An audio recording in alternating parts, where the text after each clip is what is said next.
तो नंबर 5 का पहला सवाल आपके पास जो है वो कहता है a person borrows ₹30,000 at 10% per annum simple interest for a period of 3 years.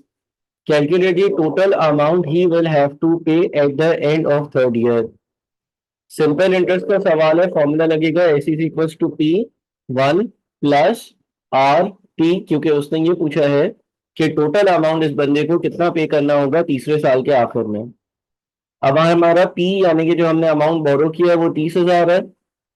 One plus R, R यानी कि रेट ऑफ इंटरेस्ट होता है वो 10% है, और टी यानी कि टाइम पीरियड होता है वो 3 साल है।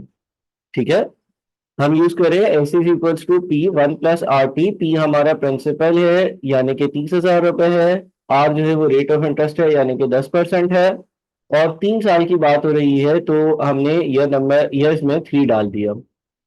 तो 3 साल बाद हमें कितने पैसे पे करने होंगे? हमें पे करने होंगे 39,000। सेकेंड सवाल पर चलते हैं।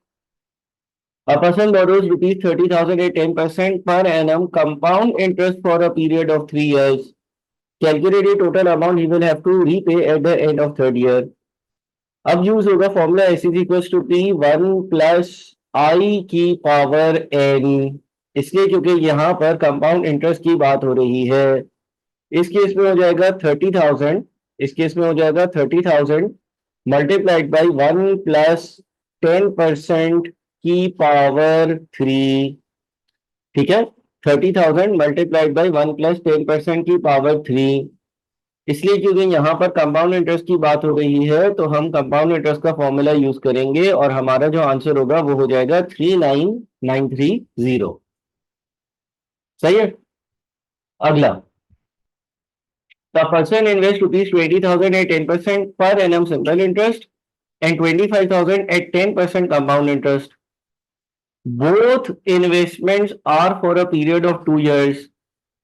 Calculate the total amount he will have after 2 years. एक बंदे ने 20,000 रुपए इन्वेस्ट करे 10% सिंपल इंटरेस्ट पर, और 25,000 रुपए इन्वेस्ट करे 10% के कंपाउंड इंटरेस्ट पर। दोनों इन्वेस्टमेंट 2 साल के लिए थी। 2 साल बाद इसके पास टोटल अमाउंट कितना होगा? अच्छा, जो पैसा इसने सिंपल इंटरेस्ट पर इन्वेस्ट किया उसके लिए S is equal to P one plus R T, ये वाला फॉर्मूला यूज होगा।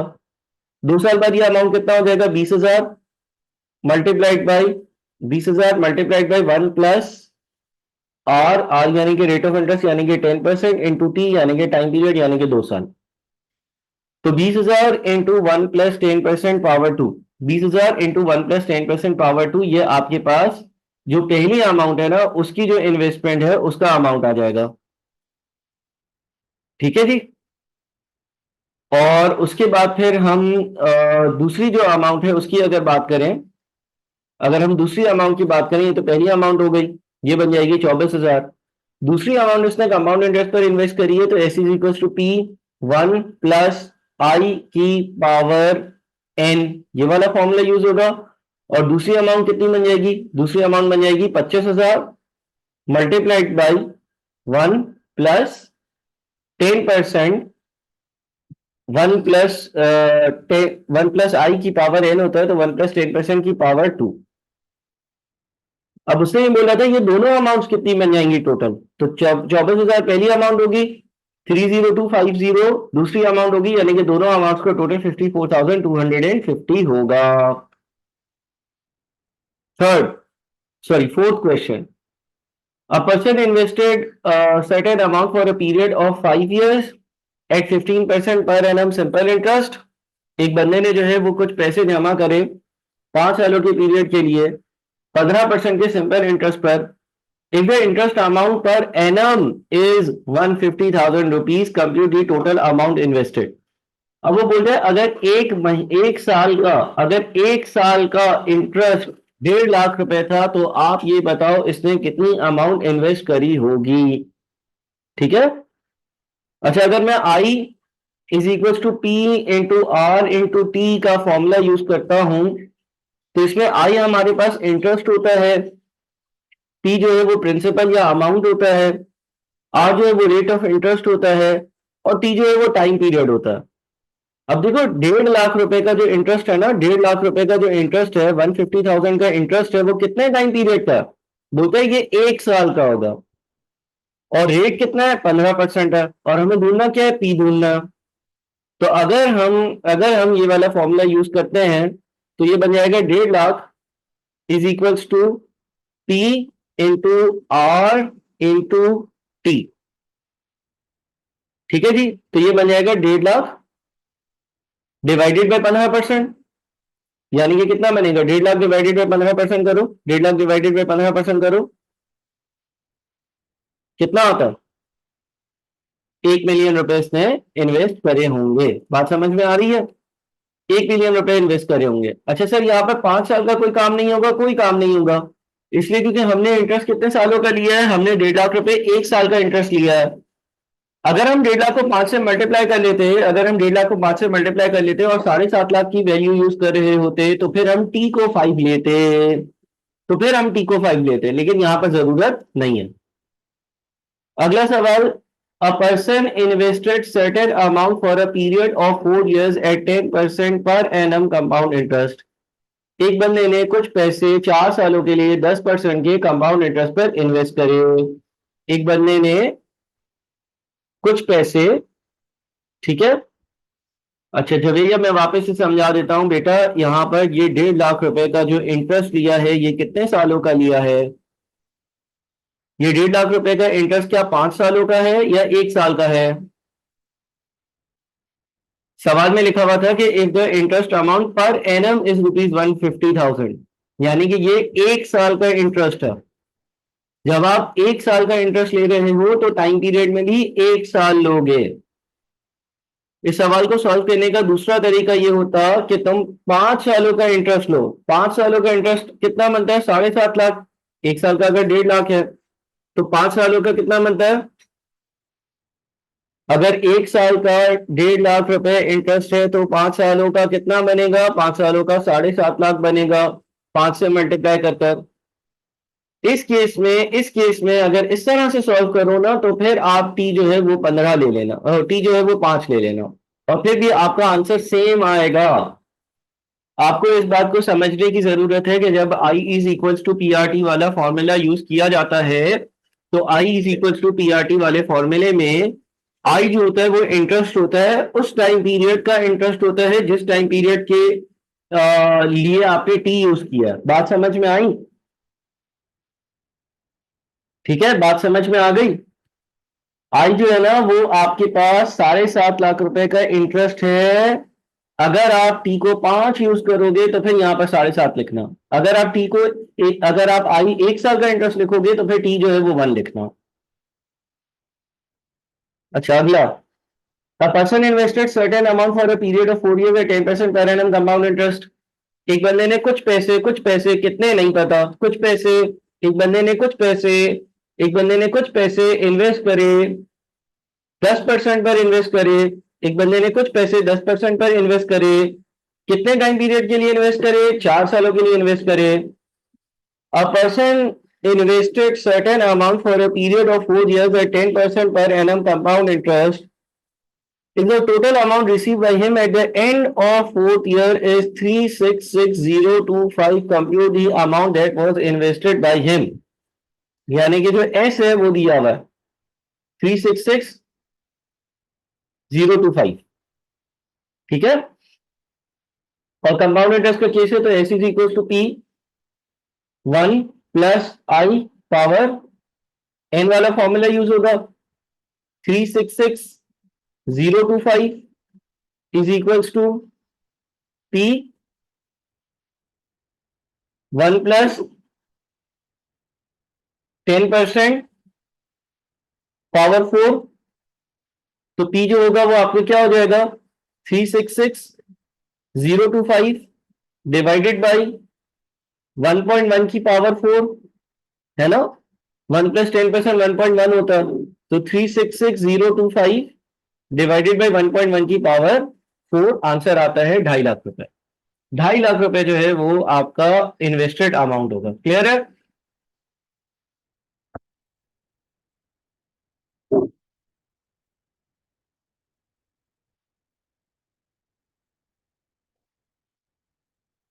सही है, ये बात समझ में आ गई।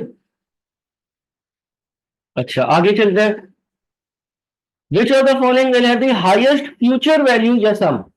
इसमें से किस चीज की फ्यूचर वैल्यू या सम सबसे ज्यादा होगा? पहला है 100,000 invested at 10% simple interest for 4 years।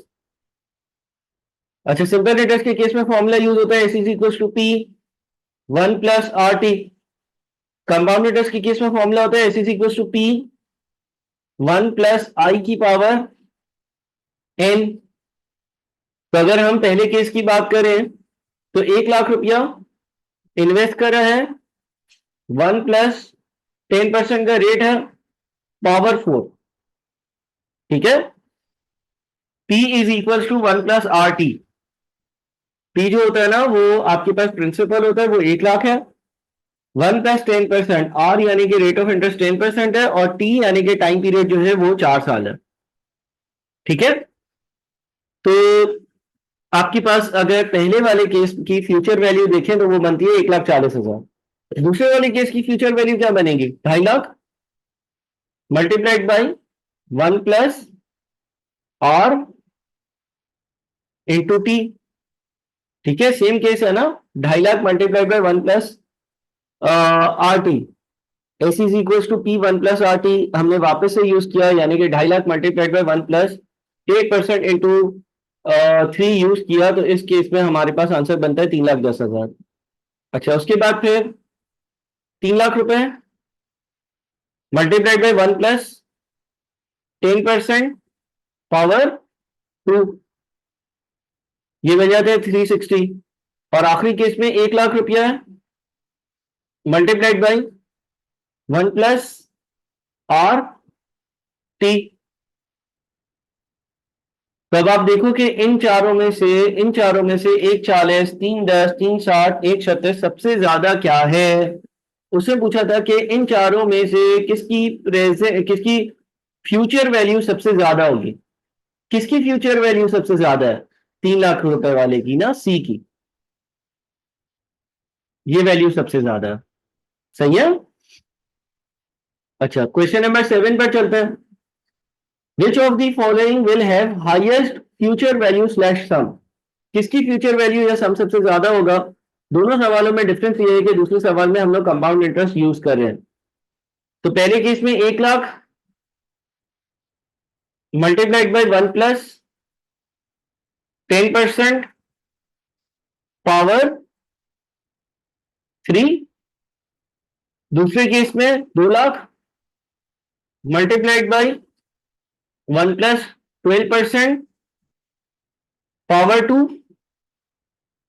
तीसरे केस में 3 लाख मल्टीप्लाइड बाई 1 + 15% पावर 1। और चौथे केस में 2.5 लाख मल्टीप्लाइड बाई 1 + 12% पावर 4। अब आप बताओ कि इनमें से, इन सारे केसेस में से किसकी फ्यूचर वैल्यू सबसे ज्यादा है? तो आप बोलोगे कि सर 7 का आंसर क्या होना चाहिए?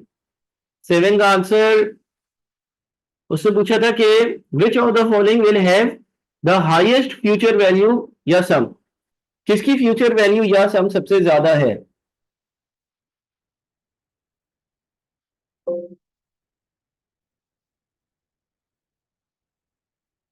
सबसे ज्यादा क्या है?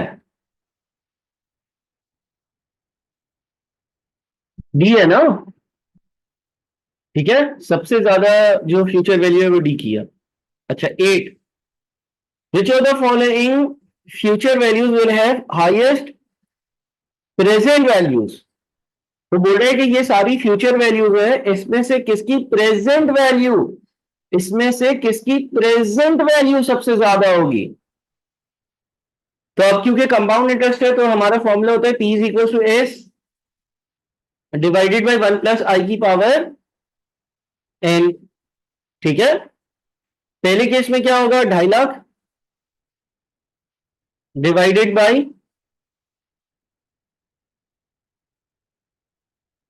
2.5 लाख डिवाइडेड बाई 1 + 10% पावर 3। दूसरे केस में क्या होगा, 2 lakh divided by 1 plus 12% power 2। तीसरे केस में क्या होगा, 3 lakh divided by 1 plus 15% power 4। चौथे केस में क्या होगा, 3.5 lakh divided by 1 plus 12% power 5। तो अब आप ये देखो कि ये जो आपके पास वैल्यूज आई हैं, इसमें से किसकी जो प्रेजेंट वैल्यू है वो हाईएस्ट है। तो मेरे ख्याल में ऑप्शन बी की प्रेजेंट वैल्यू जो है वो हाईएस्ट है। करेक्ट। अच्छा, उसके बाद 9, which of the following future values slash sum will have highest principal investment. यानी कि अगेन आपको नीचे जो दिया हुआ है वो फ्यूचर वैल्यूज है, और आपको देखना है कि इसमें से किसकी प्रेजेंट वैल्यू सबसे ज्यादा है। जी बेटा, ये वाला फॉर्मूला प्रेजेंट वैल्यू के लगता है, ये यही वाला फॉर्मूला है। S is equal to P 1 plus I की पावर एन। सेम फॉर्मूला है ना, डिफरेंस तो कुछ भी नहीं है। मैथमेटिकली जब ये 1 प्लस आई पावर एन उल्टे हाथ पर आता है तो डिवाइड में चला जाएगा ना। अच्छा, अब सिंपल इंटरेस्ट का फॉर्मूला क्या होता है, S is equal to P 1 plus R T. जब ब्रैकेट जो है वो सीधे हाथ से उल्टे हाथ पर जाएगा तो प्रेजेंट वैल्यू का फॉर्मूला जाएगा P is equal to H divided by 1 plus R T. अच्छा, अब देखो जरा क्या होगा। Which of the following future values sum will have highest principal investment. तो पहले केस में 2 lakh divided by 1 plus R है 10% का इंटू टी, यानी कि टाइम पीरियड 3 साल है। दूसरे केस में 2.5 lakh divided by 1 plus 12% r into t. तीसरे केस में 3 लाख डिवाइडेड बाई 1 प्लस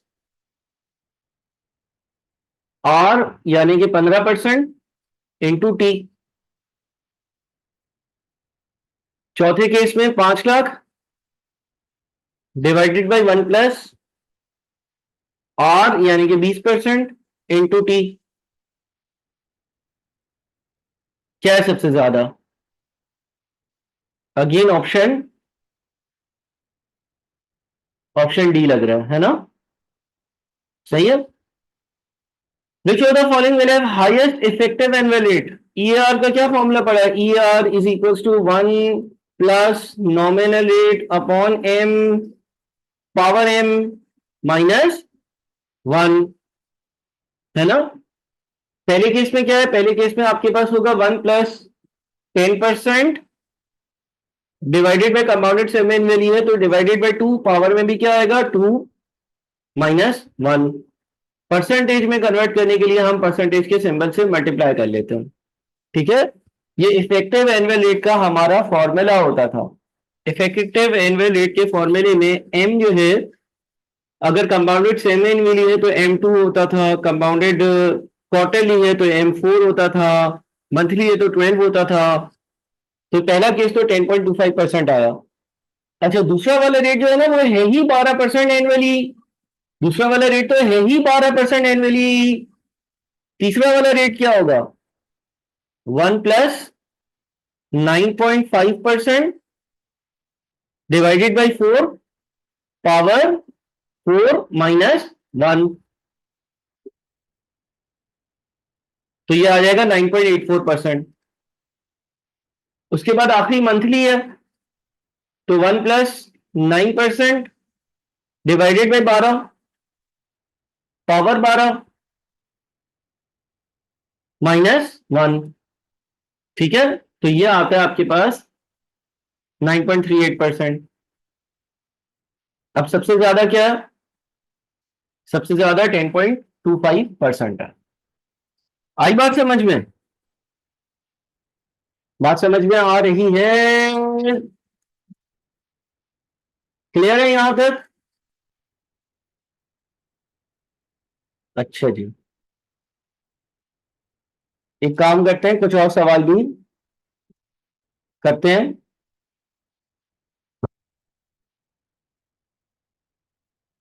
सवाल नंबर 11, इसी सीक्वेंस में हम चलते रहेंगे सारे सवाल करने के लिए, और आहिस्ता आहिस्ता इंशाल्लाह। आपने ये पूरी बुकलेट करनी है, किसी भी टीचर के हैंडआउट से बेहतर आपका इस बुकलेट का करना है। आईकेप का जो ऑफिशियल रिकमेंडेड मटेरियल हो वो आपको नहीं भूलना चाहिए। बेटा 12% नहीं होगा ना मुन्ना, वो तो है ही एनुअल ना। तुम करके देखो, 1 से डिवाइड करोगे, पावर में 1 डालोगे, कैसे चेंज होगा? इफेक्टिव एनुअल रेट की डेफिनेशन याद है तुम्हें?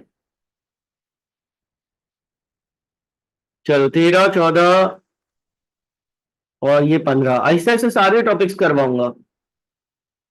ठीक है, एक ही दिन में तो नहीं करवा सकता, लेकिन आहिस्ता आहिस्ता करवाऊंगा। चलो अब बोलते हैं, which of the following will have the least effective annual rate. इसमें से कब का किसका इफेक्टिव एनुअल रेट सबसे कम होगा? तो 1 प्लस 8% कंपाउंडेड सेमी एनुअली है तो 2 से डिवाइड, और पावर में भी क्या आएगा? पावर में भी आपके पास 2 आ रहा होगा, -1। ठीक है, दूसरे केस में 1 प्लस 10% डिवाइडेड बाई 4, पावर 4 -1, यह आता है आपका 10.38%। फिर 7% पर एनम कंपाउंडेड मंथली है, तो 1 प्लस 7% डिवाइडेड बाई 12, पावर 12 -1। ओहो, पावर 12 -1।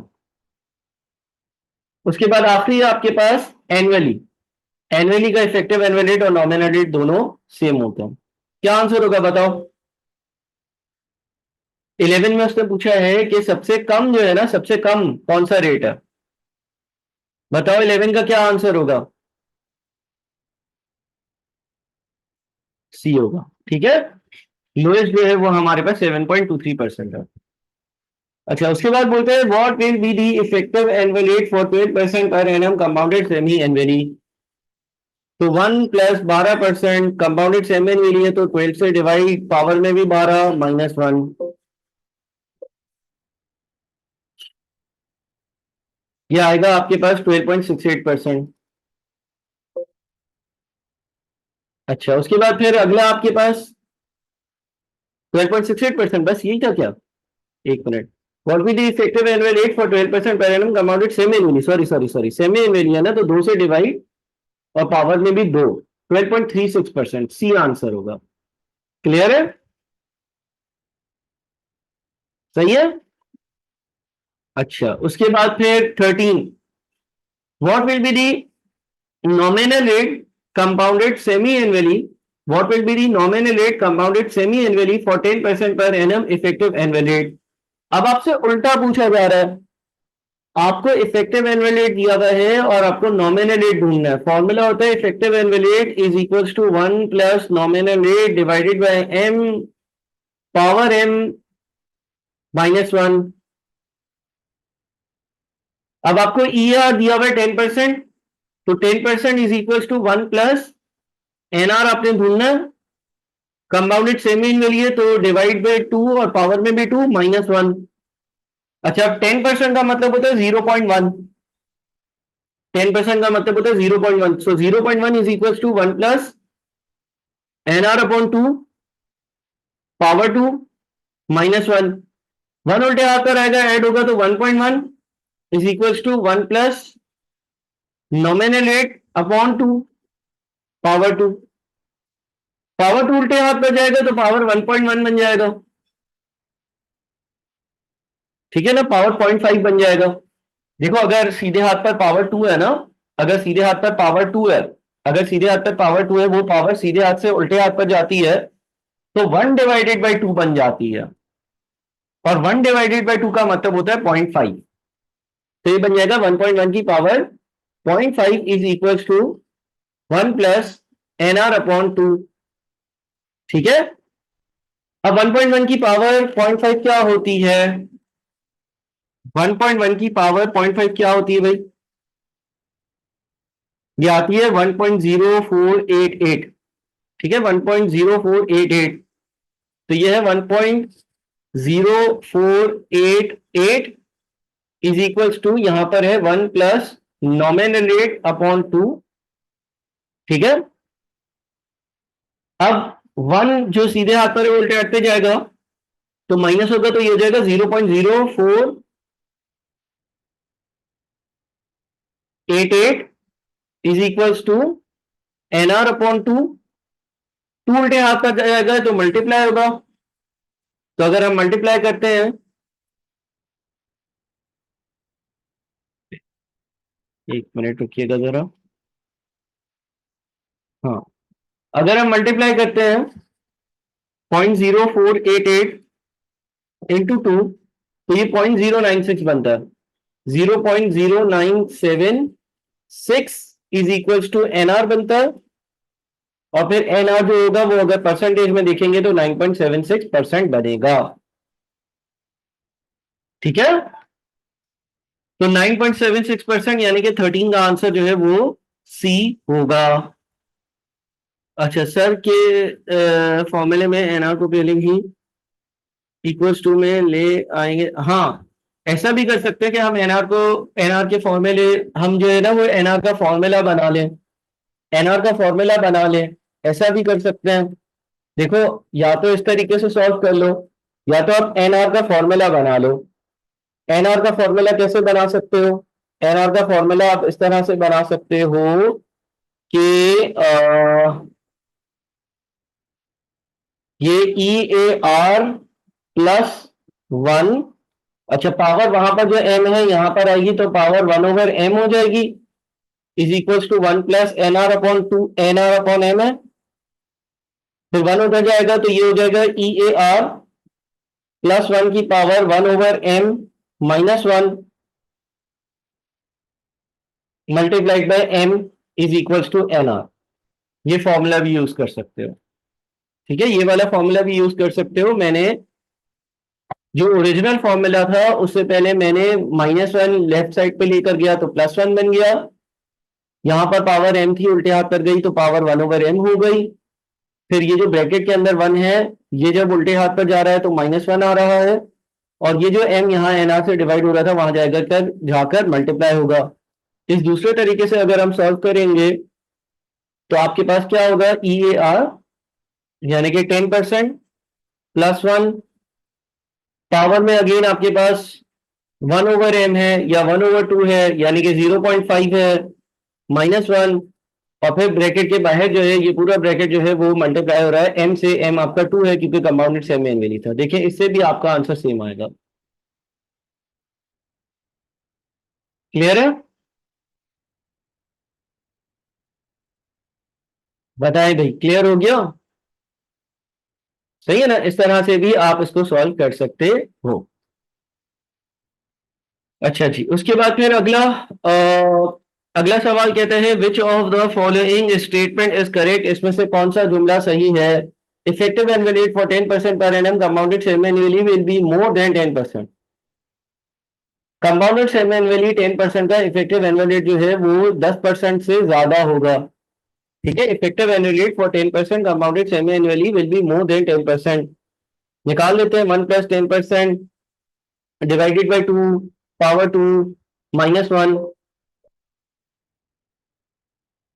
तो ये आपका 10.25% आता है।